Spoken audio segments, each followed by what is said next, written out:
മമ്പൂറം തങ്ങളെ കാണാൻ വേണ്ടി അവിടെ പിന്നെ ആ റൂമിലേക്ക് കയറി. തങ്ങൾ അതിനുള്ളിലുണ്ട്. അസ്സലാമു അലൈക്കും. വഅലൈക്കും അസ്സലാം. കൈ കൊടുത്തു.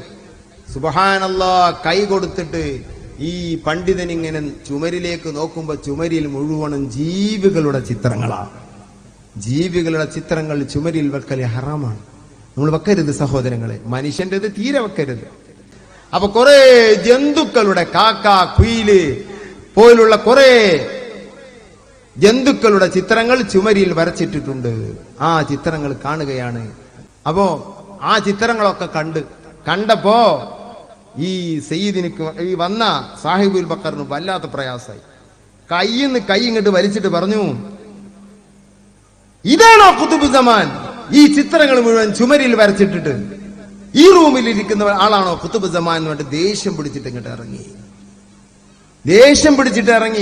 ഇറങ്ങിയപ്പോ തങ്ങൾ വിട്ടില്ല. നിങ്ങൾ പോകല്ലേ? കൈ അവിടെ പിടിച്ചു. ആ ചുമരിൽ വരച്ചിട്ട 5-10 പക്ഷികളുടെ ചിത്രങ്ങളോട് നീ പാറുക. അതാ കാക്കയതാ ചിറകിട്ടടിച്ച് പാറിയങ്ങ് പോകുന്നു, പ്രാവതാ ചിറകിട്ടടിച്ച് പാറിയങ്ങ് പോകുന്നു, കുയിലതാ ചിറകിട്ടടിച്ച് പാറിപ്പോകുന്നു. അത് വരച്ചതല്ല. അവിടെ ചുമരിലുള്ള മുഴുവൻ ചിത്രവും ഒന്നും വരച്ചതല്ല. അത് കുംഫയക്കൂന്റെ ചിത്രം എന്ന് പറയും. അതവിടെ അങ്ങ് ഉണ്ടാകുകയാണ്. അത് വരച്ചതൊന്നുമല്ല. അതവിടെ അങ്ങ് ഉണ്ടാകുകയാണ്. മമ്പുറം തങ്ങൾ അതിനെ മുഴുവനും ചുമരിൽ നിന്ന് പാറിക്കുകയാണ്. ഈ വന്ന ആൾക്ക് ഒന്നും പറയാൻ കഴിയുന്നില്ല. ഇത്ര കഴിവുള്ള ഒരു മഹാനോ എന്നാണ് പിന്നെ തങ്ങളെ വായിക്കുന്നത്. എത്ര കറാമത്തുകൾ.